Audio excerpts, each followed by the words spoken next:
எல்லாரும் என்ன பண்ணிக்கிட்டு இருக்கீங்க? இன்றைக்கி எங்கள் வீட்டில் பிரேக்ஃபாஸ்ட் பார்த்திங்கன்னா தோசை, பீனட் சட்னி, கத்திரிக்காய் சட்னிங்க. இதில் பீனட் சட்னி ரெசிபி வந்து நான் ஏற்கனவே ஷார்ட்ஸில் கொடுத்துருக்கேங்க. இப்போ நம்ம வந்து கத்திரிக்காய் சட்னி எப்படி பண்ணலாம் அப்படின்னு நம்ம பார்ப்போங்க. கத்திரிக்காய் சட்னிக்கு தேவையானது வந்து இந்த பச்சை மிளகாயை நான் வதக்கி வச்சுருக்கேங்க. நம்ம அரைக்கலாம் பார்ப்போம்.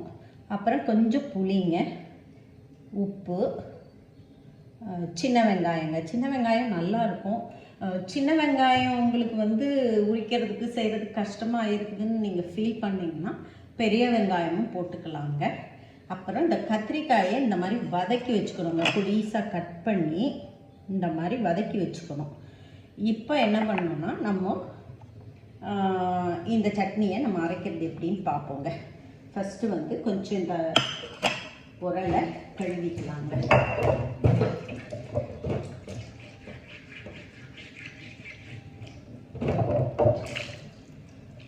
உரல் கொஞ்சம் க்ளீன் பண்ணிவிட்டு நம்ம சட்னி அரைக்க ஆரம்பிக்கலாங்க. இது சில பேர் வந்து தயிர் போட்டு கூட பண்ணுவாங்க. இந்த கடைசியில் எல்லாம் அரைச்சிட்டு புளி போடாமல் தயிர் போடுவாங்கங்க. அதுவும் நல்லா இருக்குங்க. ஆனால் கொஞ்சம் பேருக்கு அது பிடிக்காது. ஸோ நம்ம என்ன பண்ணலாம்னா சட்னி அரைப்போங்க.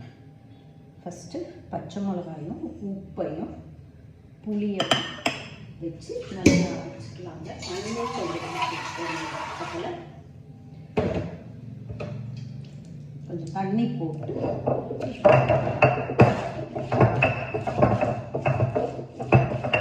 இது ரொம்ப நல்லா இருக்கும். சாப்பாடுக்கும் நான் இது வந்து டிஃபனுக்கு மட்டும் இல்லை, இட்லி தோசை அப்புறமா சாதத்துக்கு கூட இதை போட்டு நெய் போட்டு சாப்பிட்டீங்கன்னா செம்மையாக இருக்குங்க. நல்லாயிருக்கும். நீங்கள் ட்ரை பண்ணி பாருங்க. இந்த சட்னி அவ்வளோ சூப்பராக இருக்கும். எப்படி அரைக்கிறேன் பாருங்க. இதில் இப்போ என்ன பண்ணலாம்னா நம்ம இந்த வெங்காயம் இருக்குங்களா, சின்ன வெங்காயம், இதை அரைக்கணும்.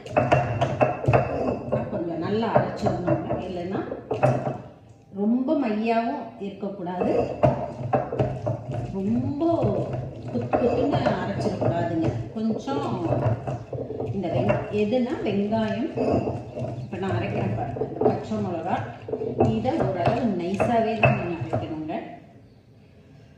ஓரளவு ரொம்ப வழுவழுன்னு அரைச்சிடாதீங்க. இந்த மாதிரி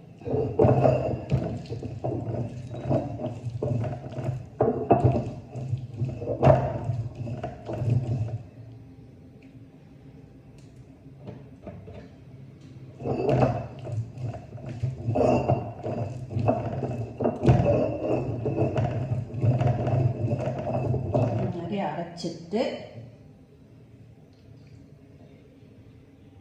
இந்த பதம் வருது பார்த்தீங்களா, இந்த அளவுக்கு இந்த குத்தில் நீங்கள் இப்போ கத்திரிக்காய் போட்டு அரைக்கணுங்க. கத்திரிக்காய் போட்டு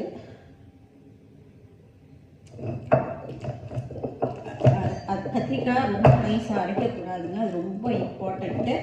கத்திரிக்காவை நீங்கள் ரொம்ப நைஸாக அரைச்சிட்டிங்கன்னா சட்னி வந்து நல்லா இருக்காதுங்க. கத்திரிக்காயெல்லாம் கொஞ்சம் இன்னும் பாதினா அரைக்கணும்.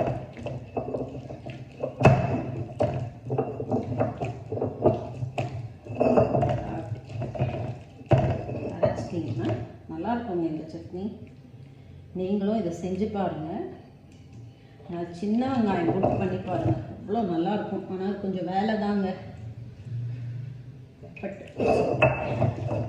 என்னோடய சேனல் வந்து கொஞ்சம் சப்ஸ்கிரைப் பண்ணி வச்சுக்கோங்க.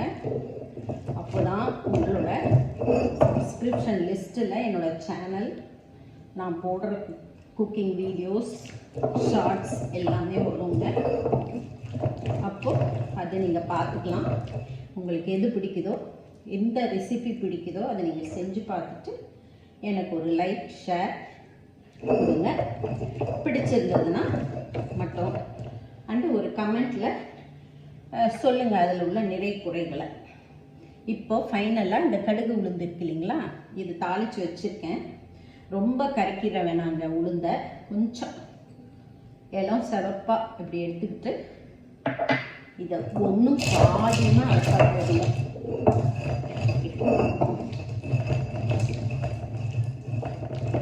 அவ்வளோதாங்க, சட்னி ரெடிங்க.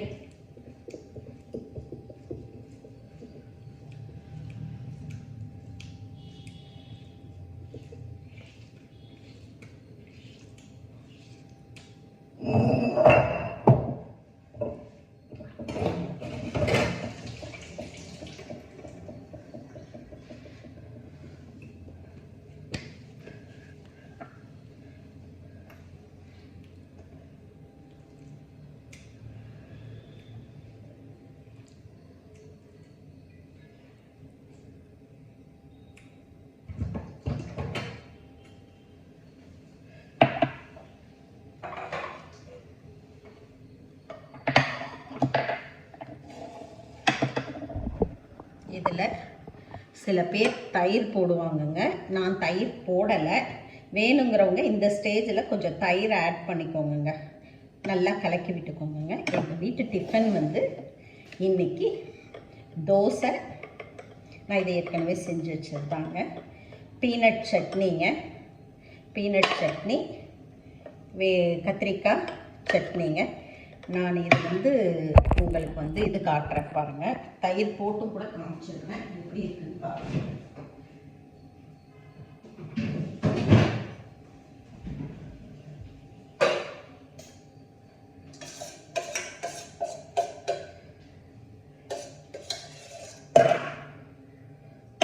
நான் தயிர் போடலைங்க, தயிர் வேணுங்கிறவங்க இப்படி தயிர் கொஞ்சமாக, ரொம்ப போடாதீங்க, இவ்வளோ போட்டுட்டு இப்படி ஆட் பண்ணிக்கோங்க.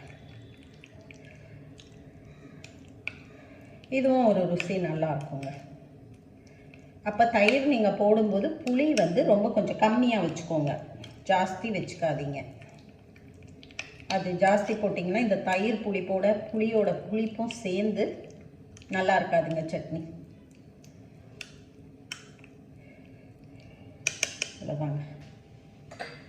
இதாங்க இதாங்க எங்கள் வீட்டு டிஃபன். சாப்பிட்டுட்டு எப்படி இருக்குன்னு கமெண்ட்டில் நல்லா இருக்கு நல்லா இல்லை அப்படின்னு ஏதாவது ஒன்று சொல்லுங்கங்க. அது நல்லா இருக்குன்னு சொன்னால் எனக்கு ஒரு என்கரேஜ்மெண்ட் இருக்கும்.